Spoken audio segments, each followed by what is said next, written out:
Ir 11. februāris un smuki čivina putniņi, bet man ir viena svarīga lieta, ko es gribu iemūžināt pateicībā cilvēkam, kurš man iedeva šo te grāmatu.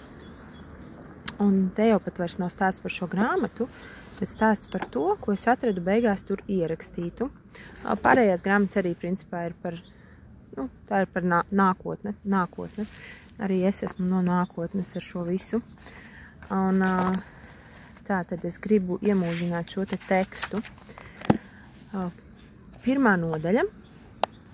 Svēto palīgi, svētie un pusdievi. Vēl ir optimisms pirmajai nodaļai nosaukums. Svēto palīgi vidēji ir 1 no 1000, arī es esmu svēto palīgs. Lai gan daži oponētu, ka tā nav, svētie ir 1 no 1 000 000, bet pusdievi 1 no 1 miljarda. Jo tu efektīvāk cīnies par labo, neaizējot uz kompromisiem, jo augstākā pakāpē no šiem pakāpieniem esi. Tas nav tāpat vien, kā izdzersi kolu, ieslēgs TV un no rīta nākamajā dienā aizies uz darbu, tur taisot pīpauzes. Tas nav arī tā, ka tev ir iedzimta laba atmiņa vai iedzimtas maģijas spējas, un tikai tam dēļ kāds piešķir šīs pakāpes. Tas drīzāk ir no tā, cik neatkārtojams un labestīgs esi, vai godīgs pilnīgi, līdz galam pret sevim un citiem. Vai tava dvēsele ir skaista, vai tev ir ļoti maz netikumu. Tas atkarīgs no tā, kādi ir tavi plāni, hobiji, domas, cik daudz esi cietis fiziski, garīgi, emocionālas sāpes. Nevis kā apēdīsi hamburgeru un līdz ar to būsi svētais. Nevis kā atnesīsi mājās eglītes Ziemassvētkos izpušķos un tamdēļ būsi ieņēmis vienu no tām pakāpēm. Nē, tas ir tā, ka tu atdod visu savu sirdi un būtību labestībai, ka tu redzi, ka otram sāp un tu remdē šīs sāpes, ka tev patīk likumīga dzīve, priecīgas krāsas, nevis tumšas, ka tu nebiedē nevienu, ka tev nav nekas, par ko tu tā teikt nospļaujies, ka tev rūp gan daba, gan veselība, gan visas pasaules, kā arī sava nākotne, ka tu nediskriminē kādu, ka neizliecies par to, kas neesi. Tas ir tad, kad nenodod draugus, ka tu nepasaki kādam no draugiem, ka tu esi redz labāks par viņu it kā neīstajā brīdī. Tas ir tad, kad tu cīnies pret pasaules vientulību un kad cīnies par ēņģeļu un garu tiesībām, kad aizstāvi vājos bērnus un sievietes. Tā ir tava labā griba, tava gatavība palīdzēt ticīgajiem un atbalstīt Dievu, trīsvienības darbību un ar savējo pēc iespējas tālredzīgāk. Tā ir tava vārdu izvēle, tas ir tas, ko atdod pasaulē. Tā ir spēja nožēlot un vajadzīgajā brīdī necelt sevi mākoņos. Tās nav ne dusmas, ne lielība, ne arī tavs ego vai kāda cita ego. Tā nav ne augstprātība, ne seks, ne arī nauda vai vara.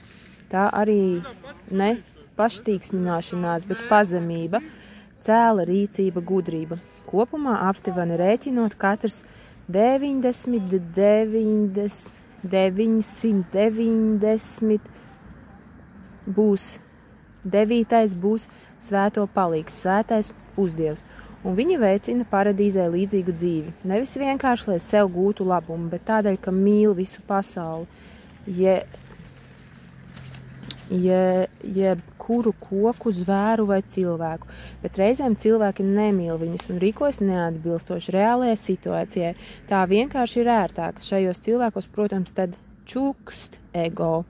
Šīm 3 pakāpēm nav jau obligāti jābūt reliģiskām. Reliģija nav dižošanās, ka tu esi labs, bet cilvēki bieži vien pārprot, kļūstot lielīgi par to, ka piekopja kādas reliģijas tradīcijas, pat varbūt nievājot tos, kuri pretojās tām. Agrāk par to notika krustakari, burvju vajāšana, raganu dedzināšana uz sārti. Mūsdienās, kas drusku līdzīgs, vēl joprojām sastopams, tikai humānāk.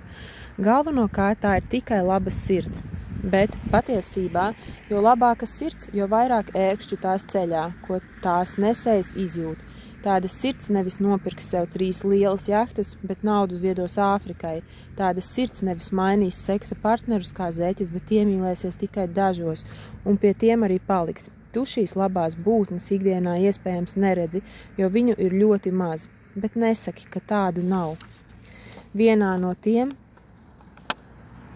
3 stāvokļiem vai absolūtā nirvānā optimismā tu esi kā tauriņa efekta radītājs, kā liktenspirksts, kā ģēnijs, gudrais. Tev nav jābūt ģēnijiem vai ar labu atmiņu, tomēr tava labestība norādīs uz ģenialitātes klātbūtni un apskaidrību. Vienā no tiem 3 pakāpiem vari iedegt svecīti sev par godu, nevis gaidīt visu svēto dienu, kuru tad svinēt. Tu esi tas saldākais koka auglis, un citiem tas varbūt nerūp, bet tā svecīte ir domāta tev. Un labāk būt pesimistiskam varonim nekā optimistiskam gļēvulim. Bet par varoni nekļūst kurš katrs, kad kāds ieliek tevī pašus pamatus, precīzi parādot, kur slēpjas mīlestība. Tad šī būtne pelnījusi tavu pretmīlestību. Tu nes šīs personas dedzību tālāk, cenšoties to krietni paplašināt pateicībā par tādu likteni.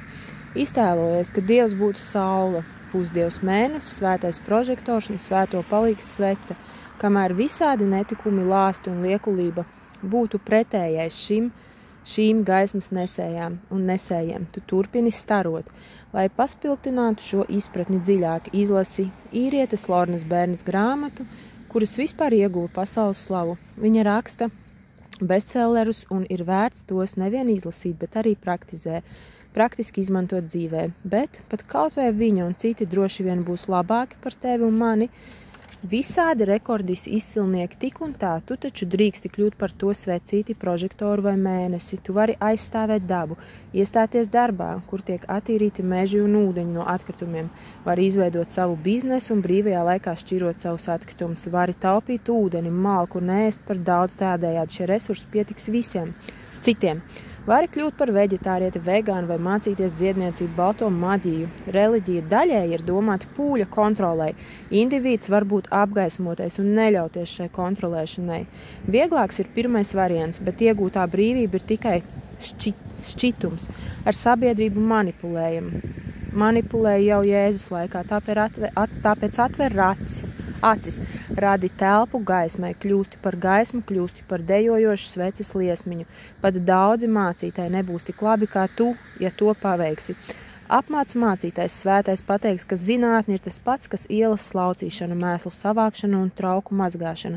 Apgaismots mācītājs svētais teiks, ko jūs, kristieši, darat?